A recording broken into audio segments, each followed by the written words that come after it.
desde las guerras de las bandejas hace 14 años hasta hoy, lo único que hicimos fue, creo que, ahora reconocer que no eran las bandejas, realmente que había otra cosa que había que avanzar. Es un problema enorme que tenemos, un problema del cual, si ese problema no lo solucionamos, no tenemos un futuro venturoso. Y tenemos un problema, bueno, de seguridad ni hablemos, pero un problema de burocracia. La burocracia ha aumentado fenomenalmente. Es más, yo lamento mucho que haya aumento de empleados públicos, no por los empleados públicos, pero no tiene ningún sentido que en este marco económico que estamos viviendo el sector público siga tomando gente, siga aumentando gente. En realidad debería bajar su número de personal, por lo pronto en ciertas áreas. Lo que pasa es que se han inventado y se han creado agencias y regulaciones y hay que presentar papeles y demás. Miren, yo estaba alejado del sector privado y volví parcialmente, he vuelto, y la verdad que me encuentro con cosas que no puedo ni creer, porque aparte ni siquiera le encuentro sentido a la cantidad de papeles y la cantidad de gente que hay que dedicar para llenar papeles y presentar papeles que no sé ni si alguien los mira. Creo que en cierta medida inclusive el sector público ni siquiera tiene la capacidad de procesar la información que está pidiendo. Y lo cierto es que eso es una pérdida de producto y productividad enorme, porque ustedes en el fondo de las empresas ponen gente para hacer algo que no agrega ningún valor. Ningún valor. Entonces, ya que estamos, vamos a ver los riesgos, porque riesgos hay, como siempre. Un riesgo es el precio del petróleo y la energía en general, agravado por el accidente nuclear de Japón, lo cual nos da una perspectiva que yo no sé exactamente cómo termina, pero claramente la energía nuclear, que era una energía que se venía consolidando, se va a rediscutir. En el acierto, en el error, yo no me voy a meter en eso, ¿sí? Pero se va a rediscutir y eso va a frenar los procesos. De hecho, las noticias que llegan de Europa son de eso. Tenemos otro problema y un riesgo, y ese ya no es potencial, ya es real, es la inflación mundial en ascenso, que es bien importante. En Europa ya pasó el 2% de la inflación, y eso, la forma de combatirla en los países que tienen moneda propia es aumentando la tasa de interés, que nosotros no. Nosotros la tasa de interés creo que es una cosa que no tiene nada que ver con la inflación, pero bueno, es una discusión teórica aparte. Y la suba de tasa de interés, bueno, por lo menos de la combinación de las dos cosas que dijimos, los precios que también deben estar influidos por la tasa de interés naturalmente, y el dinero regalado, bueno, hay un factor que puede empezar a revertir. ¿Cuál es la fuerza? ¿Hasta dónde llega? Bueno, no, nadie lo sabe. Podemos tener estimaciones, no vale la pena, me parece a mí, decir las estimaciones. Me parece que con el signo de la derivada alcanza y sobra. La otra cosa que salió de los titulares, pero que está hot, como se dice ahora, es el problema de Europa. Europa está en un lío fenomenal de deuda y de crecimiento. Alemania está solita, creciendo, aguantando. Sin embargo, los indicadores de Alemania son de crecimiento, pero no son de un crecimiento de tasas que se puedan llevar puesto por largo tiempo a toda Europa, ¿sí? Y además, el gobierno alemán ya tiene problemas por cómo hizo un salvataje a determinados países que no tienen la conducta luterana que quieren aplicar los alemanes. Y bueno, y eso internamente en algún momento va a pesar, porque en las elecciones pasadas ya tuvo problemas el partido de gobierno y la coalición, y bueno, va a seguir teniendo problemas. Entonces, ¿qué pasa cuando la periferia de Europa, y no tan periferia, tenga que enfrentar la realidad de verdad? Así como está, se ha ganado tiempo, yo creo que están ganando tiempo para ver si de alguna manera blindan al sistema bancario alemán y francés de los problemas de las tenencias de títulos de deuda de España, de Portugal, de Grecia, de Italia, de Irlanda. Pero ese problema está ahí y en cualquier momento viene de vuelta. Ese problema no se ha solucionado ni nada que se le parezca. El otro problema internacional, otro riesgo, es lo que está pasando en el norte de África y Medio Oriente. Eso, bueno, ahora también creo que no le damos mucho corte, o le damos más o menos, pero ahí hay un problema bien grande. Yo, deseo fervientemente que todas esas dictaduras y monarquías dictatoriales o democracias de fachada nomás se conviertan en regímenes democráticos, pero realmente tengo mis dudas de que eso pase. Yo en el corto plazo nunca o muy pocas veces vi perder a los jacobinos, siempre ganaban los jacobinos, salvo cuando hubo una cultura muy fuerte detrás. Un ejemplo fue quizás la revolución estadounidense y alguna otra revolución, pero hasta la revolución francesa ganaron los jacobinos en el corto plazo. Y eso es un riesgo, y ahí los jacobinos son los que están organizados. Y ahí tenemos un problema potencial de abastecimiento de combustible, mismo de corte de la producción, que hasta ahora no se ha dado. O sea, a ver, yo qué sé, nada de esto se puede, todo se puede no dar y ojalá que no se dé nada, pero que están ahí los temas, están ahí los temas. Y el último riesgo, que es interno, es el ruido latente, terrible ruido político interno que tenemos. Realmente a mí me parece hasta mentira tener que escuchar lo que escucho y el ruido interno político que hay, pero eso genera problemas, a ver, en el margen siempre alguno se traba, y hay que ver hasta dónde se llegan a trabar o no. Pero lo que tengo claro es que de este ruido algo sale. ¿Qué sale? Bueno, podemos hacer apuestas, pero algo sale, algo sale. Mucho más en la lógica que funciona el partido de gobierno. Entonces, en este panorama lo que hay que ver es para adelante cómo estamos parados. ¿Estamos parados bien? ¿Estamos parados mal? ¿Estamos mejor que antes? ¿Peor que antes? Bueno, como todas las cosas, puede haber más de una opinión. Yo personalmente no creo que estemos parados súper bien. En primer lugar, las exportaciones en términos del producto han venido cayendo, es cierto,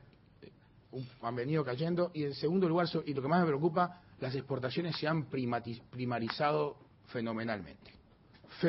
Y eso intrínsecamente tiene un riesgo mayor, porque si todo sigue como está no pasa nada, pero claramente todos sabemos que los precios de las materias primas suben 50% y bajan 33% en cuestión de 2, 3 meses, 4 meses y bueno, entonces pasamos de pérdidas a ganancias y de ganancias a pérdidas muy rápidamente.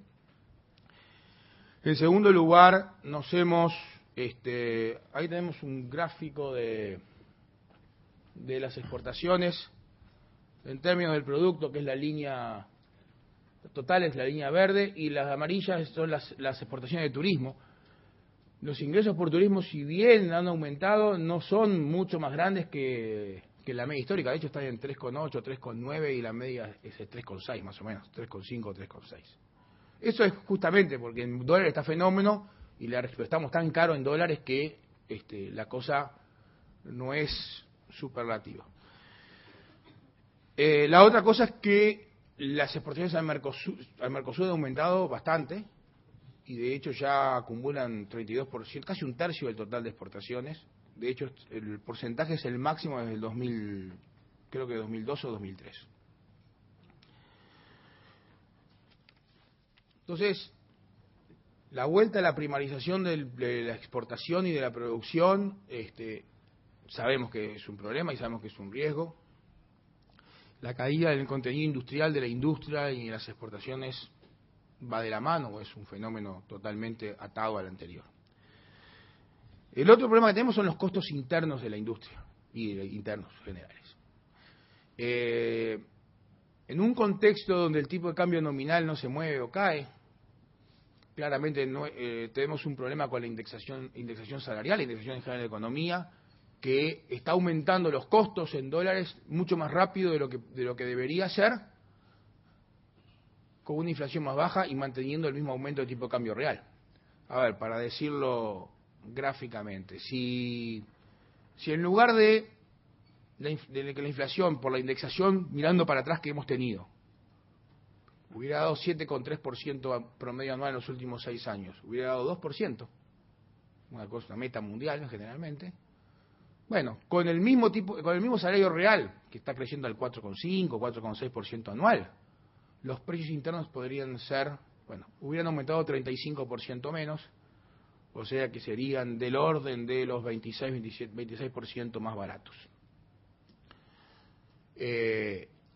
Y eso, desde el punto de vista del costo industrial y del costo país, es importante. Y hoy tenemos un fenómeno donde tenemos una inconsistencia de políticas económicas, para mí, muy grande. No se puede seguir indexando, mirando para atrás, así como estamos, y con una política fiscal expansiva, y con una política monetaria que yo creo que termina siendo expansiva al final, para mí es expansiva, y pensar que la inflación va a bajar. No va a bajar nunca la inflación así.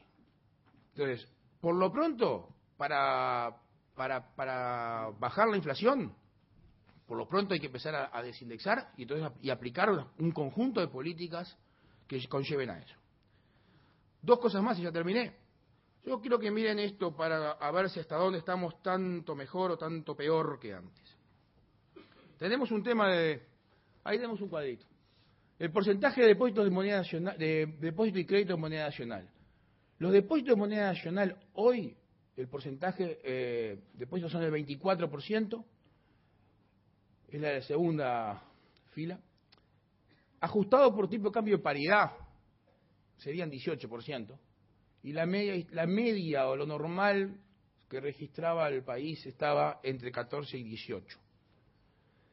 O sea que esto sí parece que algo ha aumentado, el porcentaje de depósito de moneda nacional. Algo, tampoco mucho, algo. En términos del PBI, estamos tipo 47% ajustado, y en términos reales la caída es de tipo 18% sobre los máximos del 2002, en términos reales. En términos del PBI es mucho más claramente la caída de los depósitos en términos del PBI.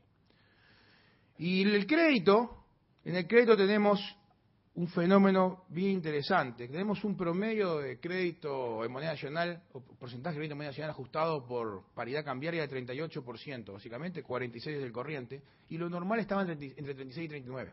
O sea, estamos igual que antes. Lo que sí es que de los máximos de crédito hemos caído 30%. Esto en el fondo nos está diciendo que la economía está funcionando con menos crédito y menos depósitos que antes, y en el fondo ante un problema es una fortaleza y no una debilidad.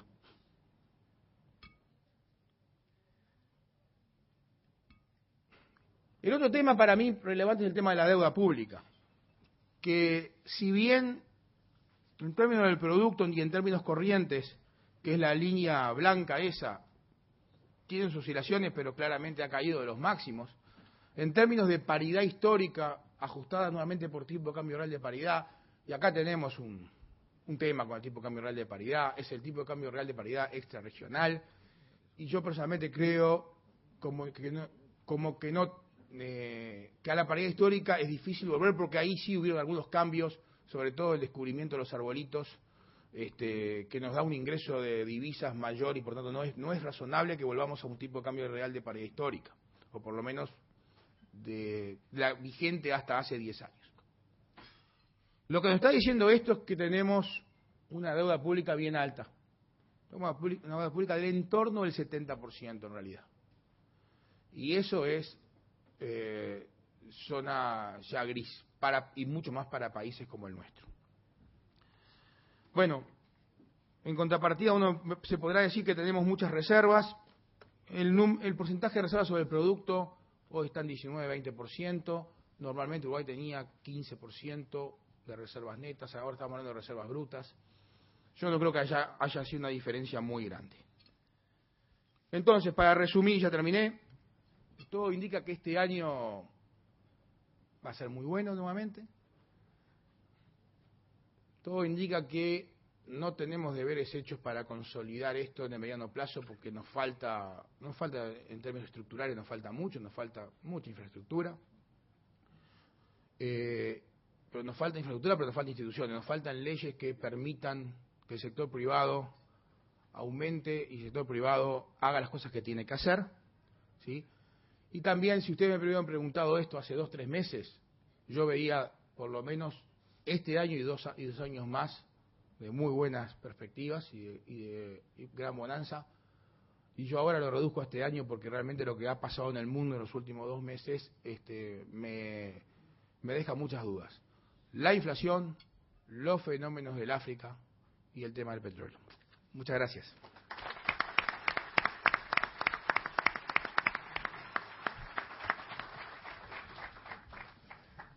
Bien, el espacio de preguntas va a ser obviamente después que terminen los 13 invitados en este desayuno. Invitamos ahora al economista Javier de Aedo.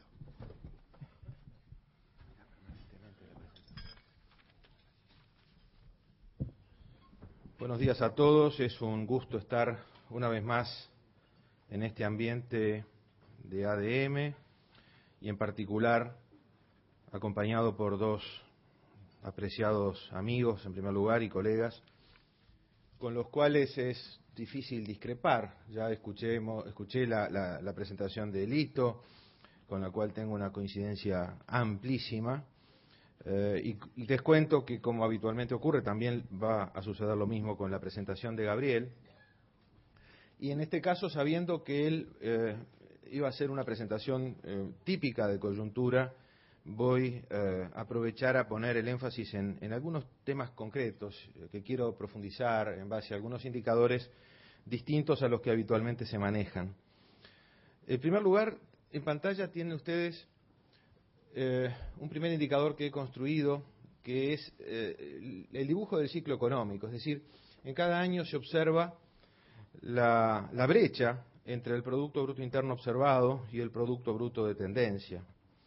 Se ve, por ejemplo, donde la flecha está apuntando, el máximo, la cresta de la ola del 80, en vísperas de que se rompiera la tablita. Se ve el año 82, también cuando comienza la gran crisis. Después tenemos otra cresta de la ola en el 94, efecto tequila, y la cresta de la ola del 98, la crisis del 2002 y este nuevo boom en el cual estamos ahora. Claramente estamos hoy en la cresta de la ola, estamos surfeando la cresta de la ola y estimo en algo más de 6% la brecha. Este dato me lo llevo al cuadro siguiente y lo pongo en el primer renglón, y voy a hacer el ajuste del resultado fiscal por el ciclo económico que acabamos de ver y por algunos factores extraordinarios que considero relevantes. Entonces, ustedes tienen, y esos factores relevantes se vinculan con UTE y ANCAP, básicamente. Pero para que ustedes vean cómo funciona el cuadro, podemos tomar como ejemplo el año 2004, cuando mi amigo Lito fue ministro, y en ese año el gap era negativo, es decir, que estábamos por debajo de la tendencia. Entonces él tuvo un déficit fiscal en el 2004 de 1,8, sin embargo ajustado es solo 0,2, prácticamente equilibrio fiscal, entregó el gobierno con equilibrio fiscal, lo cual es la excepción que confirma la regla de los carnavales electorales en Uruguay. Fue el único gobierno que se conozca o que yo conozca que no cumplió con los carnavales electorales. Y yo siempre que puedo hago justicia con esa situación porque es inédita y dudo que se repita en el futuro previsible. Veamos ahora el caso del 2010. El año pasado partimos de un resultado fiscal de 1% del producto, negativo, pero al estar arriba de la tendencia, hay que hacer al revés, hay que imaginar que si estuviéramos en la tendencia estaríamos recaudando menos impuestos de lo que estamos recaudando actualmente.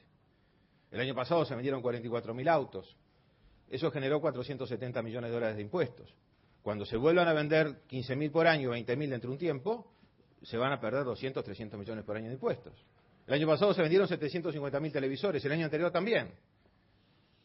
En algún momento se van a volver a vender 100.000 por año, salvo los mundiales, y vamos.